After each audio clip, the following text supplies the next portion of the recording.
జయప్రకాష్ నారాయణ గారు రాజకీయాలు ఎలాంటివి అంటే ముత్యాలు కడిగిన ముత్యాలను తీసుకొచ్చి బురదలు వేసినట్టే. ఒక మంచివాడు రాజకీయాల్లో సెటిల్ అవటం అంత ఈజీ కాదు. ఆనెస్ట్ పీపుల్ రాజకీయాల్లో నిలబడటం అనేది 0.01% అంతే ఛాన్సెస్, మిగతా ఛాన్సే ఉండదు. The best example Jayaprakash Narayana గారే. జయప్రకాష్ నారాయణ గారు అంటే నాకు చాలా అభిమానం. ఈ జయప్రకాష్ నారాయణ గారు అని పార్టీ పెట్టాడు 2009లోనే. ఎప్పుడు పార్టీ పెట్టినప్పుడు నేను అప్పుడు కాలేజీలో మా స్టూడెంట్స్ అప్పుడు చాలామంది వచ్చి సార్ నన్ను అడిగారు, సార్ జయప్రకాష్ నారాయణ గారు పార్టీ పెడుతున్నారు, మనందరం సపోర్ట్ చేద్దాం. ఎస్ సపోర్ట్ చేయండి జయప్రకాష్ నారాయణ.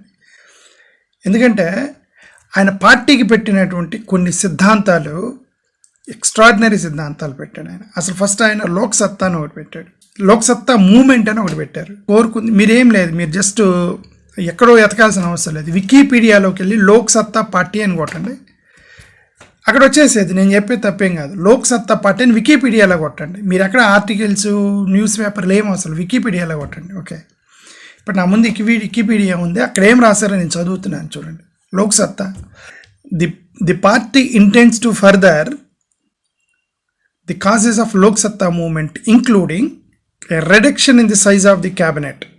ఆయన లోక్సత్తా మూమెంట్లో ఆయన యొక్క వన్ ఆఫ్ ది పాయింట్ ఏంటంటే క్యాబినెట్ మెంబర్స్ని, అంటే విపరీతంగా క్యాబినెట్లు పెంచేసి క్యాబినెట్ మినిస్టర్ల పదవి ఇచ్చేస్తున్నారని ఆ సైజుని తగ్గించాలనేది ఒక డిమాండ్ అయింది లోక్సత్తా మూమెంట్లో. రెండోది promotion of right to information act. Right to information act కోసం కొట్లాడినటువంటి వ్యక్తుల్లో ఈ లోక్సత్తా జయప్రకాష్ నారాయణ గారు కూడా ఒక ఆయనే.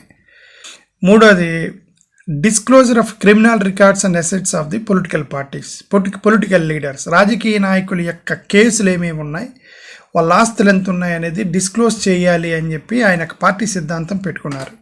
సరే, ఇవి ఆ లోక్సత్తా మూమెంట్.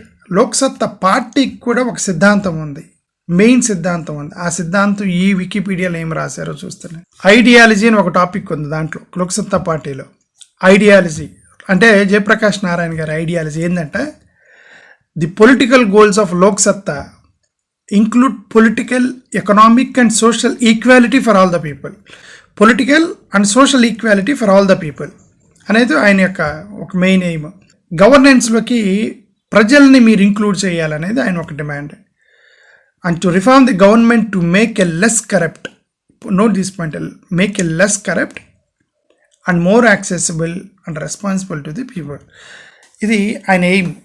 సింపుల్ ఐడియాలజీ ఏంటంటే కరప్షన్ని తగ్గించడం, రైట్ టు ఇన్ఫర్మేషన్ యాక్ట్ని ప్రమోట్ చేయడం, క్రిమినల్ రికార్డు ఉన్నటువంటి వాళ్ళకి వాళ్ళ యొక్క డిస్క్లోజ్ చేయాలనే దాని మీద ఆయన ఎక్కువగా కొట్లాడారు. మంచి సిద్ధాంతాలతో వస్తున్నారు అనుకుని పాపం కూకట్పల్లిలో అందరూ ఆయన ఎమ్మెల్యేగా ఒకటి గెలిపించారు. సరంగా ఆ తర్వాత డిపాజిట్ లేకుండా పోయాడు. ఎందుకంటే ప్రజలు ఒకసారి నమ్ముతారు మిమ్మల్ని. మీరు ఏదైతే చెప్తారో, ఏదైతే ప్రసంగాలు ఇస్తారో వాటికి మీరు కట్టుబడి ఉండకపోతే ప్రజలు ఒకసారి నమ్ముతారు, తర్వాత నమ్మరు. ఇప్పుడు నిన్న ఈయన ప్రెస్ మీట్ పెట్టి, లోక్సత్తా జయప్రకాష్ నారాయణ నిన్న ప్రెస్ మీట్ పెట్టి ఆయన ఇచ్చిన ప్రసంగం, ఆయన ఇచ్చిన ప్రెస్ మీట్ ఏదైతే ఉందో నాకు ఆశ్చర్యం వేసింది. నేను ఆయన కోసం ప్రమోట్ చేశాను ఆయన కొత్త పార్టీ పెట్టినప్పుడు, ఎందుకంటే ఆనెస్ట్గా ఉంటాడేమో అనుకోని. ఇప్పుడు నిన్న పెట్టిన ప్రెస్ మీట్ ఉందే, ఆయన యొక్క నీతిని నిజాయితీని నడిబజార్లో అమ్ముకున్నాడు ఆయన. He sold in the market. నీతిని నిజాయితీ అనే దాన్ని అమ్ముకున్నాడు Jayaprakash Narayan. Right to information act, right to information యాక్ట్ని సెంట్రల్ గవర్నమెంట్ ఎంత నీరుగార్చింది.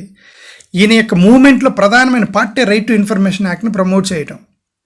అలాంటిది ఈయన వాళ్ళకు ఓటేయండి నేను చెప్తున్నాడంటే, ఈయన రైట్ టు ఇన్ఫర్మేషన్ యాక్ట్ దాని మీద ఈయన పార్టీ పెట్టి, దానికోసమే ఈయన పార్టీ పెట్టి, దాన్ని నీరుగార్చిన పార్టీకి ఈయన ఓటేయండి నేను ప్రమోట్ చేస్తున్నాడంటే జయప్రకాష్ నారాయణ గారిని ఇంక మనం ఏం చేయగలం, ఏమంటాం ఆయన్ని?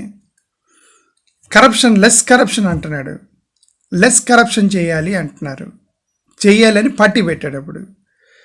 ఇప్పుడు చంద్రబాబు నాయుడు గారి మీద ఎన్ని కేసులు వచ్చాయి, ఎన్ని కేసులు పెట్టారు? ఇప్పటికి ఒక 5-6 కేసులు, వరుసన 7-8 కేసులు ఫైల్ చేశారు.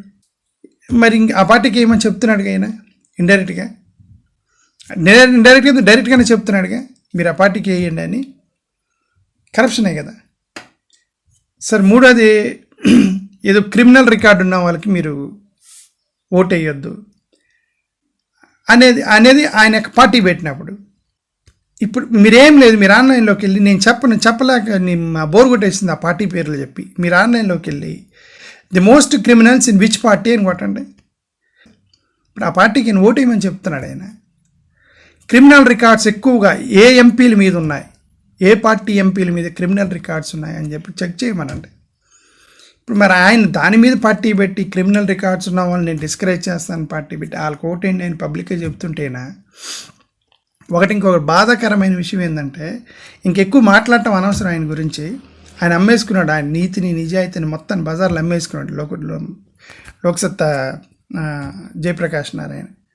ఆయనకు తెలిసి ఆయన తప్పు మాట్లాడుతున్నాడు ఆయన. అందుకే ఆయన ఏమంటున్నాడు, ఇప్పుడు నా ప్రసంగం తర్వాత కొంతమంది మీటింగ్లు పెట్టి నన్ను ఖండిస్తారని ఆయనే అంటున్నాడు. అంటే ఆయనకు అనుమానం వచ్చిందంటే he knows that he is doing something nonsense, is talking something nonsense అని ఆయనకు కూడా తెలుసు. ఒక ఐఏఎస్ ఆఫీసర్ అయ్యి ఉండి జయప్రకాష్ నారాయణ గారు అయ్యండి నేను ఈ స్టేట్మెంట్ చేస్తే నాకు మీద వ్యతిరేకత వచ్చిందని ఆయనకు తెలుసు. ఎందుకంటే తప్పు చేస్తున్నాడు ఆయన తెలుసు ఆయనకి. అందుకే రేపొద్దున మీరు ప్రెస్ మీట్లు పెడతారని. ఒకటి కులాల మీద విడగొడుతున్నారు, కులాల మీదే పడుతున్నాడే. మతాలను ఎందుకు వదిలేశాడు?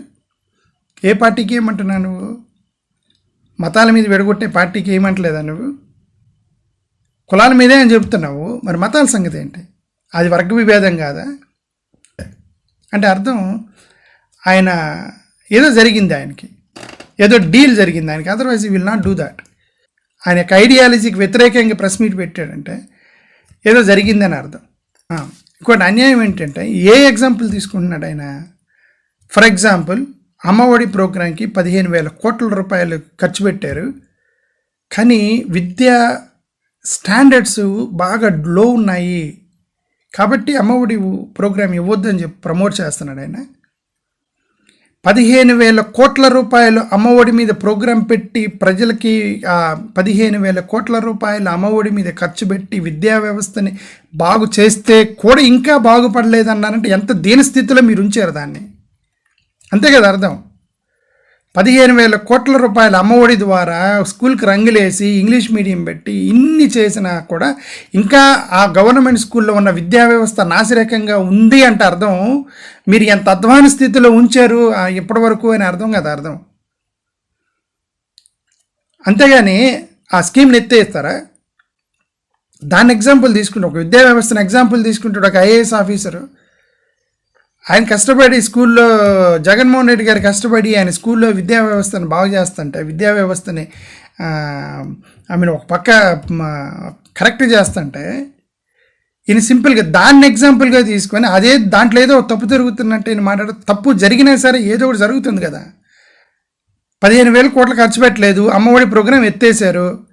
ఏమైనా ఆకాశం నుంచి సడన్గా ఇంటర్నేషనల్ స్కూల్స్ వచ్చి పడతాయా? ఆంధ్రప్రదేశ్లో డబ్బులు ఖర్చు పెట్టి దాంట్లో ఒక 10% మింగిన 90%, సార్ 90% మింగి 10% పెట్టినా but the schools are being developed right. అసలు స్కీమే లేకపోతే ఇంకా అసలు ఎక్కడి నుంచి వచ్చింది డెవలప్మెంట్? ఎడ్యుకేషన్ ఎగ్జాంపుల్ తీసుకొని ఆయన ఈ స్కీమ్ తప్పన్నట్టుగా మాట్లాడటం ఒక ఐఏఎస్ ఆఫీసర్ అనేది ఆయనకి తగదు. అది హీ లాస్ట్ హిస్ క్రెడిబిలిటీ. ఏదో ఒక ఎగ్జాంపుల్ తీసుకోవాల్సింది. కరెక్ట్గా అది అమ్మఒడే దొరికింది ఆయనకి. పిల్లల చదువు మీద పడి ఏడుస్తున్నారు అంటే ఏది ఇంక్లూడింగ్ జయప్రకాష్ నారాయణ లాంటి వాళ్ళు పిల్లల చదువు మీద పడి ఆడవటం అంటే ఇంక మనం ఏమనాలి? వీళ్ళని they're unfit for the politics. సరే ఎనివే ఆయన డిసైడ్ అయ్యాడు. It is not press meet, it is announcement. ఆయన ఈ announcing that I'm joining in NDA కూటమిలో నేను కూడా జాయిన్ అవుతున్నానని చెప్పి ఒక ఇండైరెక్ట్గా అనౌన్స్మెంట్ చేశాడు ఆయన. అంతే. టీడీపీ, జనసేన, బీజేపీ కూటమిలో నేను కూడా జాయిన్ అయ్యాను అని జయప్రకాష్ నారాయణ గారు ఒక అనౌన్స్మెంటే, అది ప్రెస్ మీట్ కాదు. అంతవరకు అర్థమైంది. ఓకే సరే. ఎనివే రాజకీయాల్లో ఏ పార్టీకి సపోర్ట్ చేయాలని వాళ్ళ వ్యక్తిగత నిర్ణయాలు, ఆ వ్యక్తిగత నిర్ణయాలు మనం గౌరవించాలి, చెప్పేది లేదు. From now onwards Jayaprakash Narayana is not the president of the Loksatta party, he is also TDP కార్యకర్త. అది అంతవరకు అర్థమైంది. టీడీపీయో జనసేన బీజేపీ ఏదో ఒక పార్టీ కార్యకర్త. కూటమిని సపోర్ట్ చేశాడంటే దాంట్లో ఏదో ఒక పార్టీకి చెందినోడు అని అర్థం. మేబీ ఆయన మాటలు చూస్తే బీజేపీలో జాయిన్ అయ్యేట్టు అనిపించింది నాకు. బీజేపీలో జాయిన్ అవుతాడేమని అనిపించింది. ఓకే, ఇక నుంచి ఆయన బీజేపీ కార్యకర్త అయి ఉండొచ్చు. సరే anyway that is he's personal relation. Thank you.